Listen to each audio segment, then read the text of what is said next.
premier épisode de Hola Amigos avec l'association Amigos qui a pour but de promouvoir la culture hispanique et qui est basée ici au Mans. Premier épisode avec Michel Leblanc. Bonjour. Bonjour. Michel, vous allez nous parler aujourd'hui du flamenco, c'est ça? C'est très bien. Dites-nous tout. Alors, on ne peut pas visiter l'Andalousie sans avoir envie de voir le spectacle de flamenco. Le flamenco est considéré comme un symbole de l'identité nationale espagnole dans le monde entier. L'origine du mot flamenco a plusieurs hypothèses. Il serait d'origine flamande. Anciennement, le mot flaming désignait des gitans andalous. Ou le mot flamenco serait peut-être aussi d'origine arabe, flamengu, ethnie pérégrine. Aussi, les Andalous appelaient péjorativement les gitans flamenco, écho au port altier du flamand rose. L'origine du mot reste floue. Le flamenco est un style musical, mais aussi une philosophie, un art de vivre transmis de génération en génération, qui n'aurait jamais émergé sans les gitans. On voit le rôle des gitans, mais quelle est leur origine à ce peuple? On considère qu'elle se situe au Pendjab, au nord-ouest de l'Inde. Ils arrivent au Moyen-Âge, provoquant la stupéfaction des populations européennes. Au XVe siècle, une première vague d'immigration provenant d'Europe centrale pénètre dans la péninsule ibérique. Ce groupe venait de la Petite Égypte, terme qui, au Moyen-Âge, désignait l'actuelle zone Chypre et Syrie. Ils sont d'abord appelés égyptianos et puis enfin gitans. Les principaux indices se trouvent dans le romani, leur langue d'origine, qui ressemble au sanskrit. Les Balkans, terre d'accueil de nombreux groupes de gitans, peuvent être considérés comme leur berceau. On a vu l'origine des gitans, mais l'origine, la naissance du flamenco, c'est où? Alors, les communautés juives, arabes, gitanes et andalouses vont s'influencer mutuellement et peu à peu, les rythmes et les manières particulières de chanter émergent. Le chant flamenco exprime au travers de ses paroles des sentiments profonds, comme la tristesse, la souffrance, l'amour et la joie. Un chant grave, arraché à l'âme des gitans, persécutés, interprété d'abord sans accompagnement.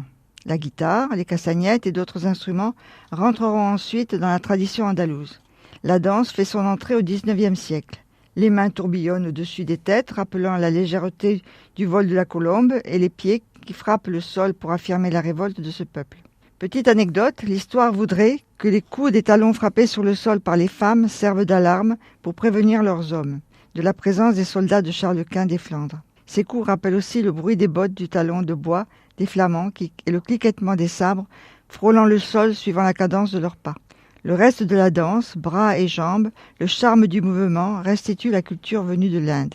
C'est passionnant et effectivement, c'est vraiment une image qu'on a tous du flamenco, surtout ceux qui ont la chance d'avoir assisté à un spectacle. Et justement, où en est le flamenco aujourd'hui?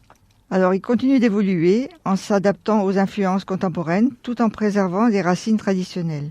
De nombreux artistes repoussent les limites du genre en fusionnant le flamenco avec d'autres styles musicaux tels que le jazz, le rock, la musique électronique. Maintenant, le flamenco attrayant pour les nouvelles générations. On parle aussi du rap flamenco, tout en honorant son héritage culturel. Des festivals et des événements dédiés au flamenco ont lieu partout dans le monde. Et le flamenco d'aujourd'hui demeure toujours un puissant moyen d'explorer les émotions humaines, de connecter les cultures et de célébrer la beauté de cet art sous toutes ses formes. Justement, pour célébrer la beauté, il y a des noms connus du flamenco. Dites-moi si je prononce mal, je pense à Rocio Molina, c'est ça? C'est ça, Rocio Molina, une danseuse chorégraphe innovante qui repousse les limites traditionnelles du flamenco tout en restant profondément enracinée dans la tradition. D'autres personnalités peut-être, Michel? Oui, Tomatito, un guitariste virtuose qui a collaboré avec de nombreux artistes renommés et qui a développé son propre style distinctif. Israël Galvan, qui s'est produit d'ailleurs au Mans, à l'Espal, il y a quelques années, danseur et chorégraphe révolutionnaire qui intègre les éléments contemporains dans son travail tout en préservant l'essence du flamenco. Estrella Morente, une chanteuse flamenco avec une voix puissante et expressive, héritière d'une lignée de flamenco célèbres. Pour conclure peut-être?